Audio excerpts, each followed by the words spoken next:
Buenas tardes a todos. Hoy seguimos con el capítulo 8 de La historia interminable de Michael Ende.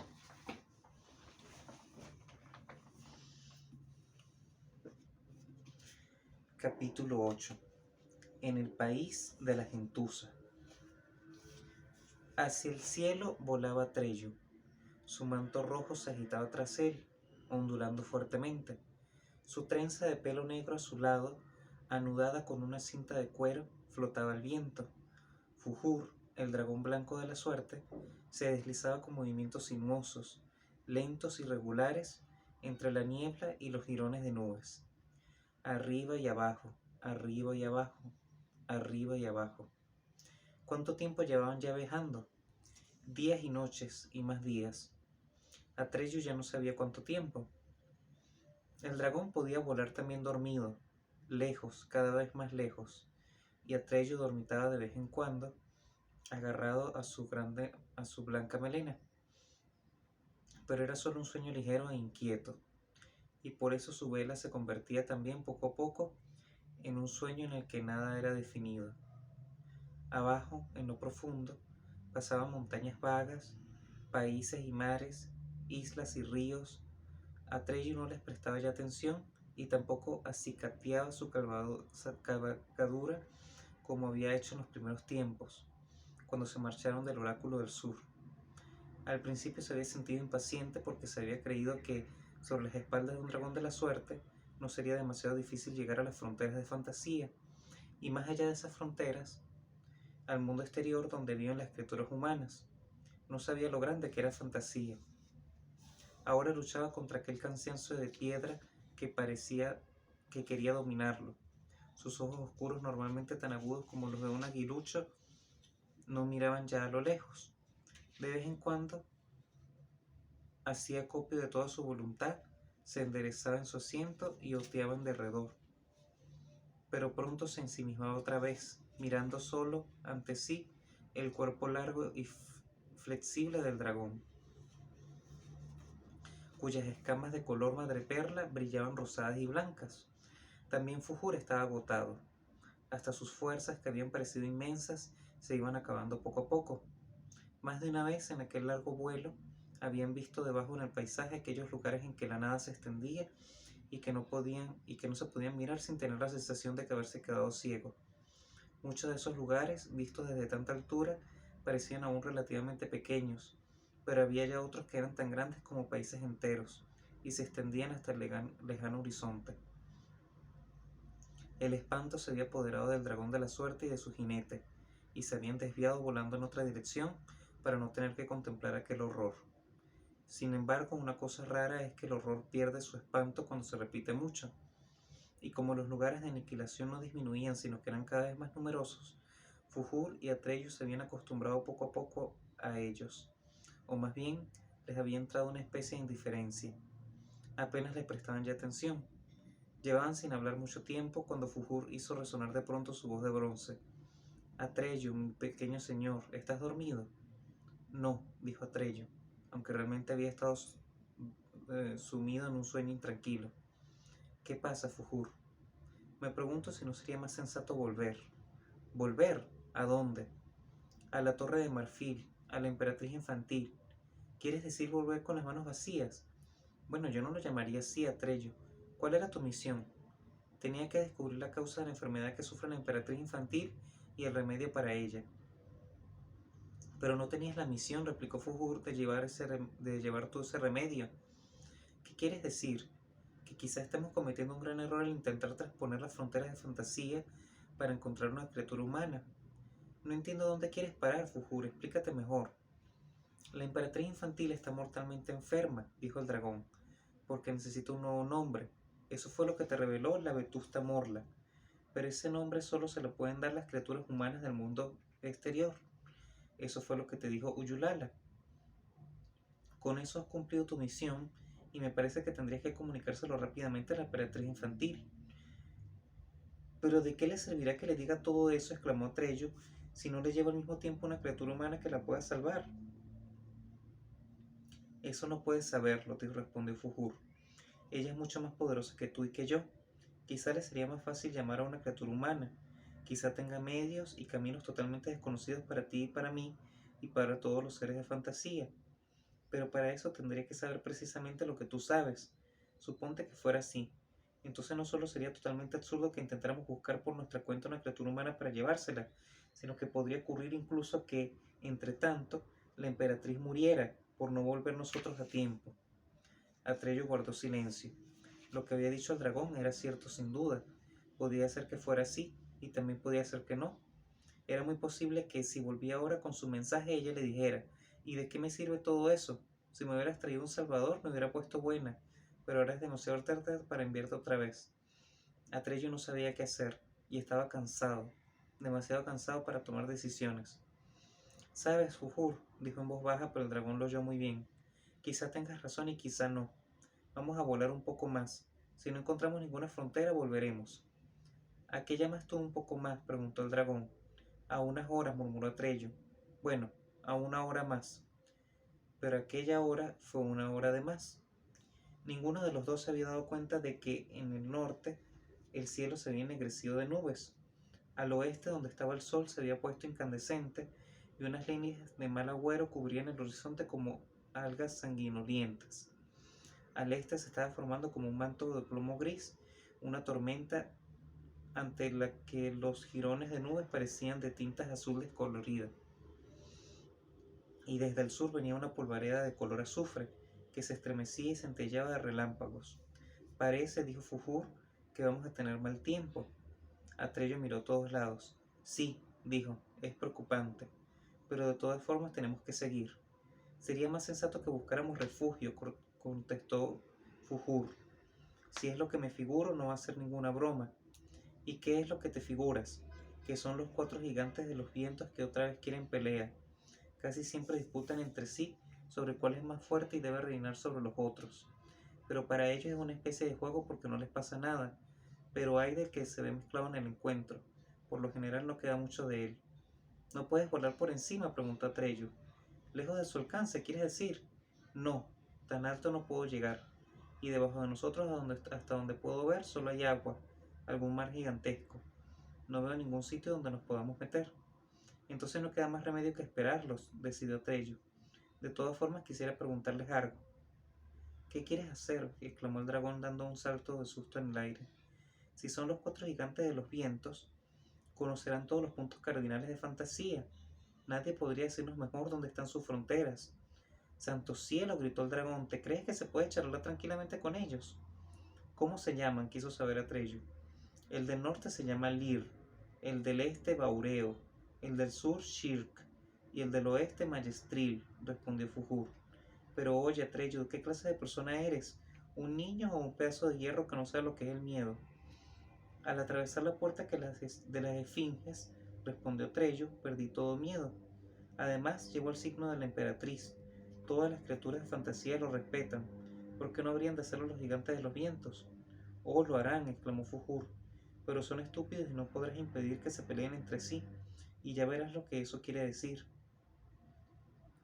Entretanto, las nubes de tormenta se habían acercado tanto por todas partes que Atreyu vio a su alrededor algo que parecía un embudo de proporciones monstruosas, un cráter de volcán, cuyas paredes empezaban a dar vueltas cada vez más aprisa, de forma que el amarillo de azufre, el gris de plomo, el rojo de sangre y el negro profundo se mezclaban.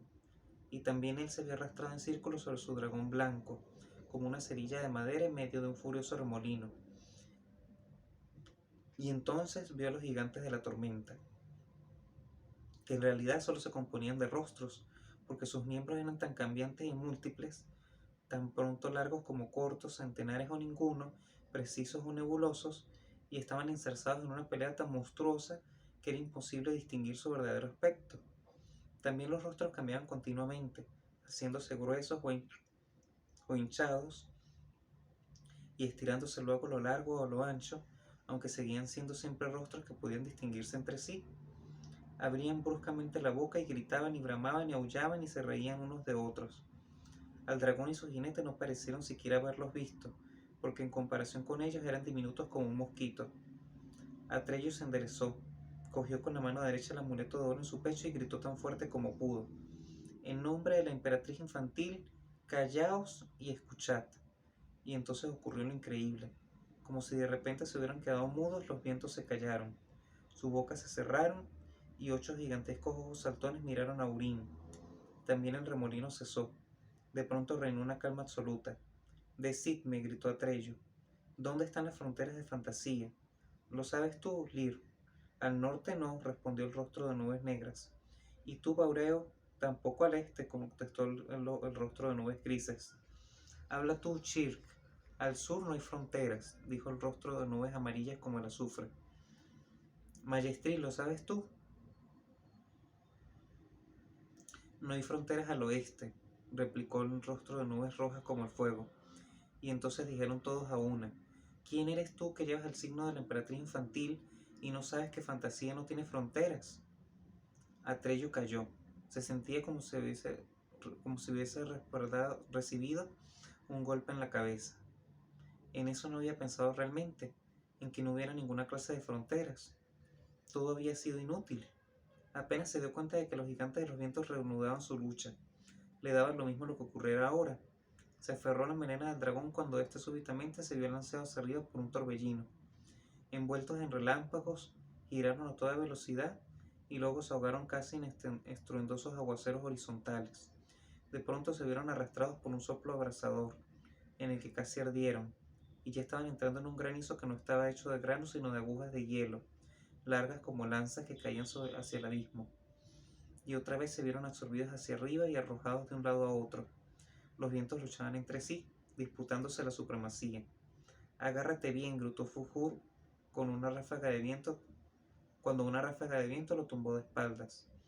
Pero ya era demasiado tarde. Atreyu había perdido su asidero y se precipitaba en el vacío. Cayó y luego no supo nada más. Cuando recobró el sentido, estaba sobre la blanda arena. Oyó el ruido de las olas y al levantar la cabeza vio que había sido arrojado a una playa. Era un día gris y brumoso, pero sin viento. La mar estaba en calma y nada indicaba que hacía poco se hubiera desencadenado allí un combate entre los gigantes de los vientos, o había ocurrido quizá en otro lugar lejano y muy distinto. La playa era plana, por ninguna parte se veían rocas ni elevaciones, y solo algunos árboles torcidos y retorcidos se alzaban en el polvo como grandes garras. Atreyu se incorporó. A unos pasos vio su manto rojo de pelo de búfalo.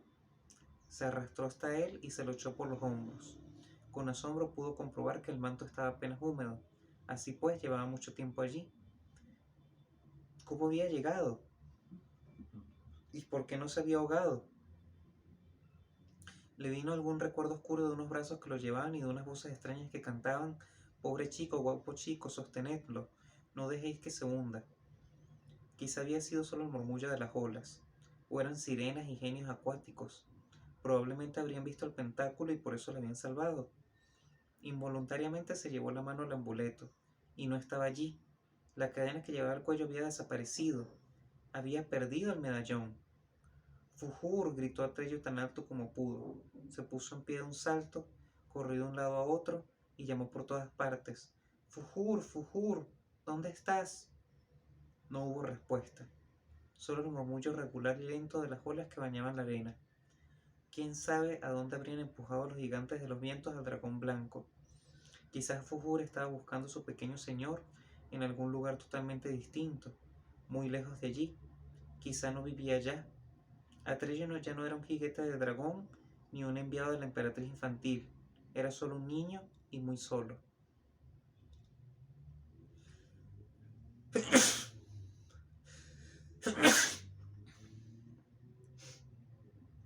El reloj de la torre dio las 6. Fuera estaba ya oscuro. La lluvia había cesado. Reinaba un silencio total. Bastián contempló fijamente las llamas de las velas. Entonces se sobresaltó porque el entarimado había crujido. Le pareció que oía respirar a alguien. Contuvo el aliento y escuchó. Salvo el pequeño círculo luminoso que arrojaban las velas, el enorme desván estaba ahora envuelto en tinieblas. No se oían unos pasos suaves en la escalera. No se había movido lentamente el picaporte de la puerta del desván. El entarimado crujió de nuevo. ¿Y si hubiera fantasmas en aquel desván? ¿Qué va?, dijo Bastián a media voz. No hay fantasmas, todo el mundo lo dice. Pero entonces, ¿por qué había tantas historias de fantasmas? Quizás los que decían que no habían fantasmas solo tenían miedo de reconocerlo. Atreyu se envolvió bien en su manto rojo porque tenía frío y se puso a andar a tierra adentro. El paisaje, por lo que podía ver a pesar de la niebla, apenas variaba. Era llano y uniforme, aunque poco a poco, entre los retorcidos árboles, se veían cada vez más matorrales, unos arbustos que parecían hechos de hojalata oxidada y eran casi tan duros. Era fácil herirse con ellos si no se podía cuidado. Aproximadamente al cabo de una hora, Atreyu llegó a un camino empedrado con piedras salientes de forma irregulares. Se decidió a seguirlo, pensando que tendría que llevar a algún sitio, pero encontró más cómodo andar por el polvo junto al camino que sobre el desigual empedrado. El camino seguía un curso sinuoso y torcía a la derecha o a la izquierda sin que pudiera descubrirse razón para ello, porque tampoco allí había colinas ni ríos. En aquella región todo parecía torcido. Atreyu no había andado mucho rato aún de aquella forma cuando oyó en la lejanía un ruido extraño y retumbante que se acercaba. Era como el sordo redoble de un gran tambor, y mezclado con él se oían sonidos agudos, como de pequeñas flautas y campanillas. Se escondió tras un arbusto al borde del camino y esperó. La extraña música se acercó despacio y finalmente surgieron de la niebla las primeras figuras. Evidentemente bailaban, pero no con un baile alegre o gracioso, sino que daban saltos con movimientos sumamente extravagantes, se revolcaban por el suelo, se arrastraban a cuatro patas y se comportaban como locos. Lo único que se oía entre tanto era el sordo y lento golpear del tambor, los agudos pitidos y un gemir y jadear de muchas gargantas. Cada vez eran más, una comitiva que parecía no tener fin. Atreyu observó los rostros de los danzantes, que eran grises como la ceniza y estaban inundados de sudor, aunque sus ojos ardían con un brillo salvaje y febril.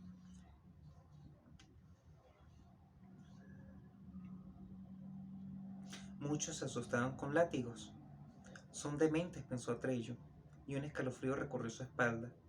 Por lo demás, pudo comprobar que la mayor parte de la procesión se componía de silfos nocturnos, duendes y fantasmas.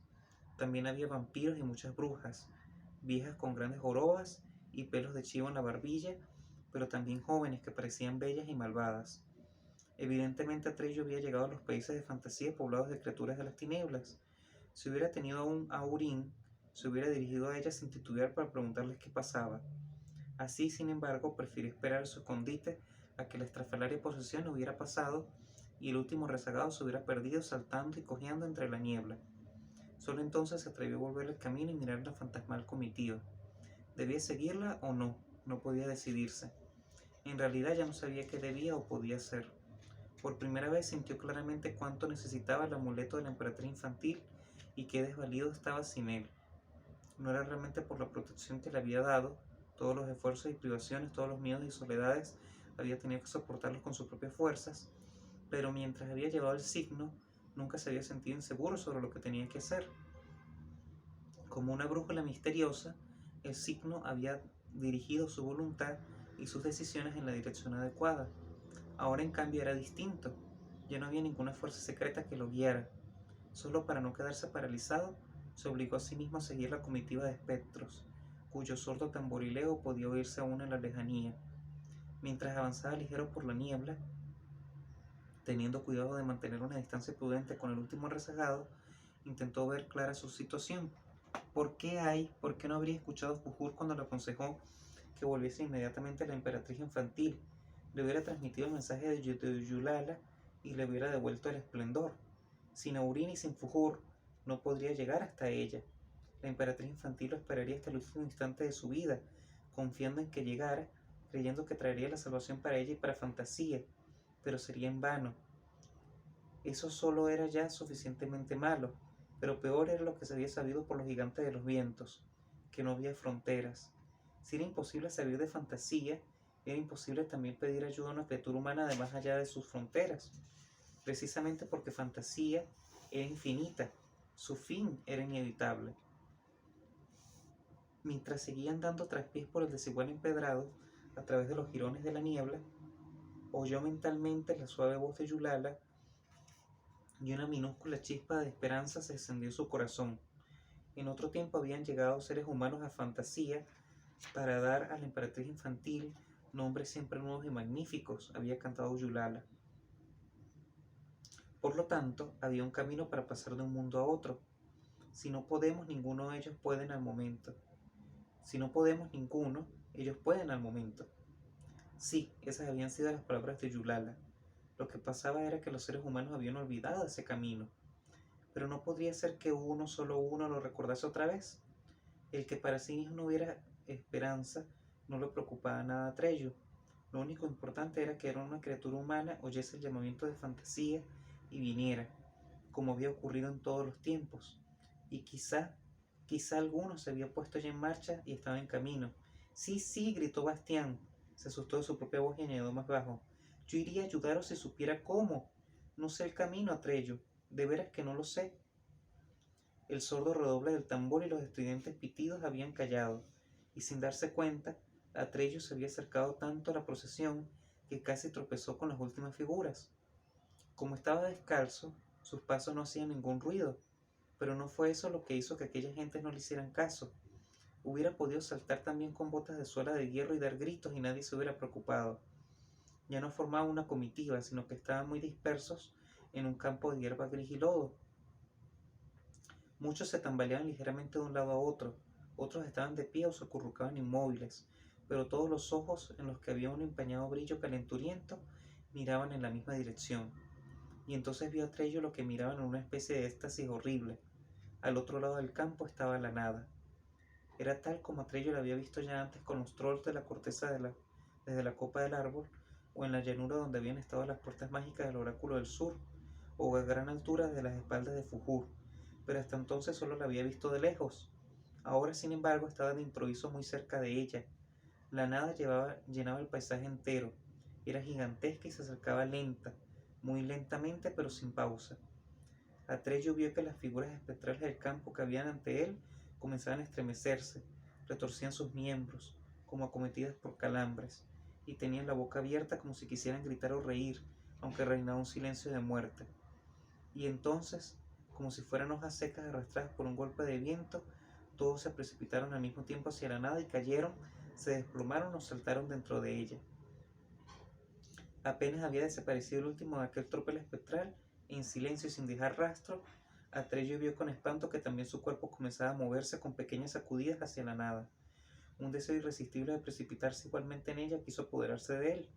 Atrello puso en juego toda su fuerza de voluntad y resistió. Se esforzó a permanecer inmóvil. Muy lentamente consiguió volverse y abrirse camino hacia adelante paso a paso, como si luchara contra una poderosa corriente invisible. La resaca se hizo más débil y Atrello corrió tan deprisa como pudo sobre el irregular empedrado del camino. Se resbaló, cayó, se levantó otra vez y siguió corriendo, sin pensar a dónde lo llevaría aquel camino entre la niebla. Siempre corriendo, siguió sus vueltas absurdas y solo se detuvo cuando ante él surgieron de la niebla los altos muros de una ciudad, negros como la pez. Detrás se alzaban algunas torres torcidas contra el cielo gris. Las gruesas hojas de madera de la puerta de la ciudad estaban podridas y descompuestas, y colgaban oblicuamente de sus oxidadas bisagras. Atrello entró. Cada vez hacía más frío en el desván. Bastián comenzó a alarse y a tiritar. Y si se pusiera enfermo ahora, ¿qué sería de él? Por ejemplo, podía coger una pulmonía como Willy, el más joven de su clase. Entonces tendría que morirse en el desván completamente solo. No habría nadie para ayudarlo. Le hubiera alegrado mucho en ese momento que su padre lo encontrara y lo salvara. Pero volver a casa, no, eso no podía hacerlo. Antes la muerte. Cogió el resto de las mantas militares y se envolvió con ellas cuidadosamente por todos lados. Poco a poco fue entrando en calor. Y así finaliza el 8º capítulo de la historia interminable de Michael Ende. Muchas gracias por escuchar.